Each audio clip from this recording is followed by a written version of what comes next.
대한민국의 자랑스러운 KF-21 전투기는 5세대 세미스텔스 기술을 기반으로 세계 전투기 시장에서 큰 반향을 일으키고 있다. 최근 인도네시아에서 놀라운 소식이 전해졌는데 미국 트럼프 행정부가 KF-21 도입을 검토하며 한국과의 방산 협력을 강화하려 한다는 보도가 나왔다. 인도네시아는 프라보워 대통령 취임 이후 한국에 대한 비판 수위를 높이며 터키의 칸 전투기에 긍정적인 관심을 보였다. 하지만 갑작스럽게 KF-21 사업을 언급하며 미국 진출 가능성을 제기한 점은 흥미롭다. 트럼프의 재집권으로 미국은 방위 산업에 큰 변화를 준비하고 있다. 특히 F-35 전투기의 높은 비용 문제로 트럼프는 과거 로키드 마틴을 비판하며 도입 축소를 경고한 바 있다. 일론 머스크가 정보효율부 장관으로 발탁되면서 방산 분야의 혁신적인 변화가 예상된다. 머스크는 스페이스X를 통해 재사용 가능한 우주 발사체를 개발하며 기존 패러다임을 뒤바꾼 인물이다. 스페이스X는 엔진 재활용 기술로 우주 발사 비용을 획기적으로 낮췄다. 이러한 혁신 덕분에 민간 우주 산업에서 기존 방산 대기업들을 제쳤다. 머스크의 장관 임명은 방산업계에 충격을 주었으며 F-35 사업에도 빨간불이 켜졌다. 인도네시아 언론은 트럼프 행정부가 유인 전투기 도입을 줄이고 무인 전투기로 전환하려 한다고 보도했다. 하지만 무인 전투기는 아직 초기 개발 단계로 실전 투입까지 수십 년이 걸릴 가능성이 크다. 이 공백을 메울 대안으로 한국의 KF-21이 주목받고 있다. 인도네시아 매체는 KF-21이 한국과 미국의 기술이 결합된 가성비 높은 전투기라고 평가했다. 실제로 미국은 이미 한국의 FA-50 경전투기를 훈련기로 도입하는 방안을 추진 중이다. 서방 국가 중 한국만이 트럼프가 원하는 비용 효율적인 전투기를 개발할 능력을 갖췄다고 본다. 유럽 강대국들은 기술은 보유했지만 높은 가격 때문에 트럼프의 기준을 충족하기 어렵다. 터키와 인도는 독자적인 전투기 개발을 시도하고 있지만 아직 성과를 내지 못하고 있다. 반면 한국은 KF-21 개발에서 2200소티의 비행시험 중 1000소티를 완료하며 순조로운 진행을 보여준다. KF-21은 미국산 엔진, 레이더, 항전 장비, 전술 네트워크를 장착하고 있다. 이를 활용하면 미 공군용 개량형 개발도 충분히 가능하다. 한국은 KF-21에 미국산 무장을 추가로 통합하는 사업을 진행 중이다.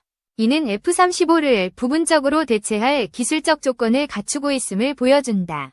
KF-21의 대당 가격은 약 1억 원으로 추산되며 F-35와 비슷해 가성비 논란이 있다.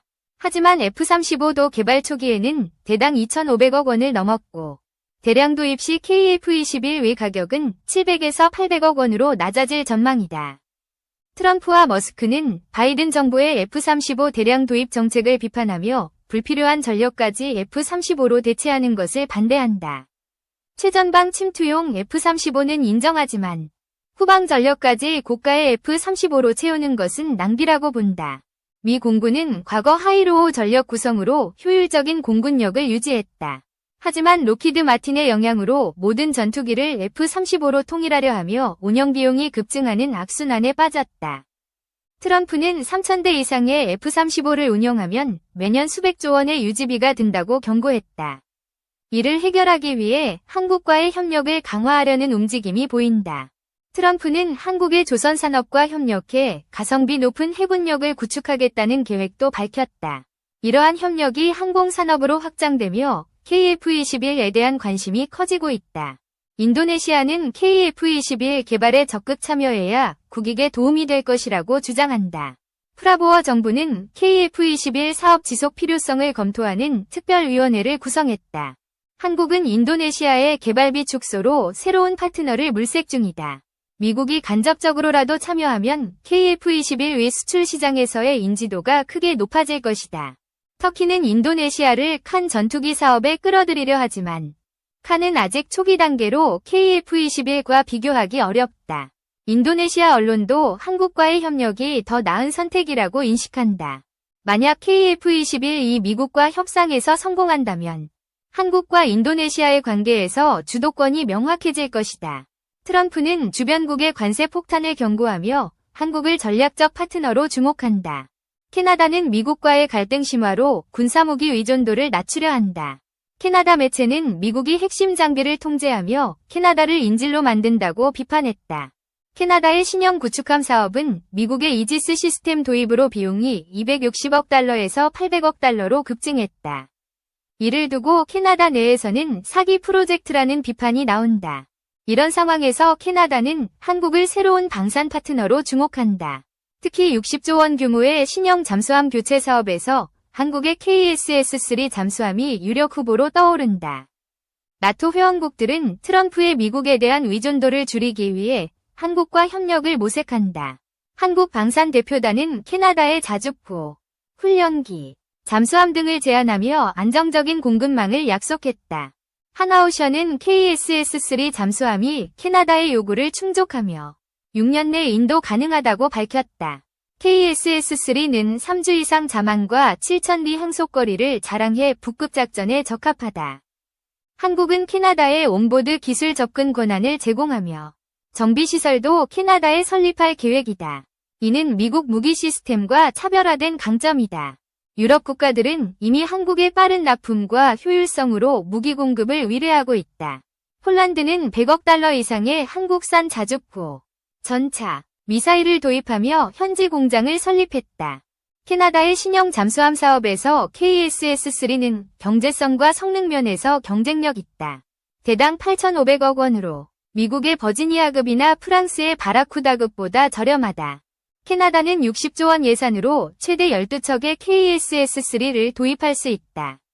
이는 러시아와 중국의 북극해 위협에 대응하며 북극 주권을 강화할 기회다.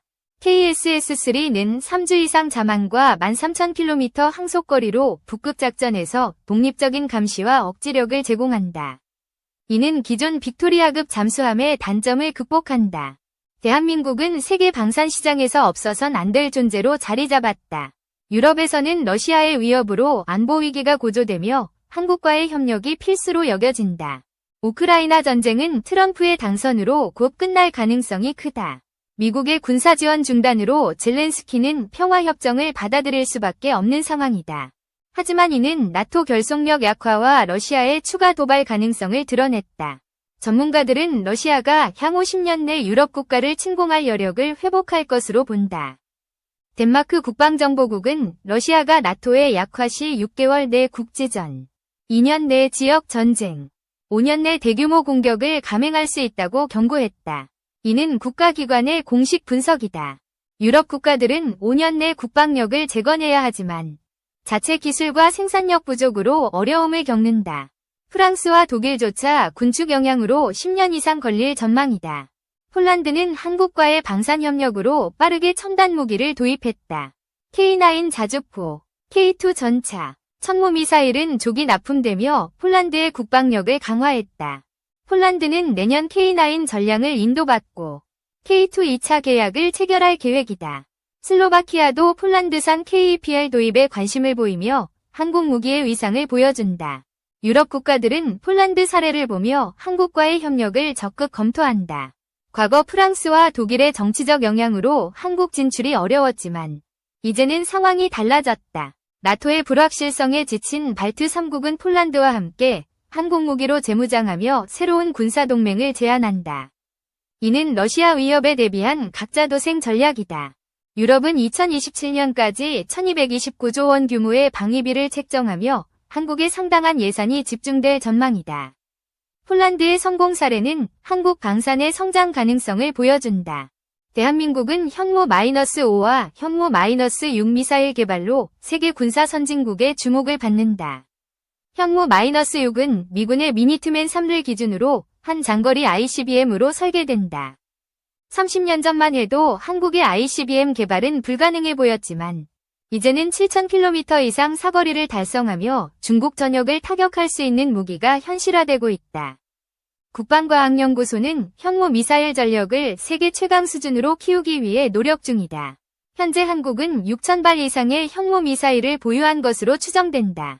현무-6과 천무 미사일은 한국형 대전략 무기체계의 핵심이다. 중국의 군사도발 시 공항과 주요 시설을 마비시키는 상호확증 파괴 전략을 구현한다. 미국은 미사일 생산 인력 부족으로 공급 어려움을 겪는다. 유럽에서는 영국과 프랑스만 5,000km 이상 사거리 미사일을 보유하며 한국의 생산력은 독보적이다. CSIS는 한국의 탄도미사일 보유량 증가 속도를 세계 2위로 평가했다. 1위는 인도의 아그니 미사일이지만 한국도 빠르게 물량을 확충하고 있다. 현무-6은 5,000km 이상 사거리와 9톤급 탄두를 탑재한 첨단 무기다. 연간 80에서 90발 생산이 가능하며 실전 배치 시 적 여단급 부대를 격파할 수 있다.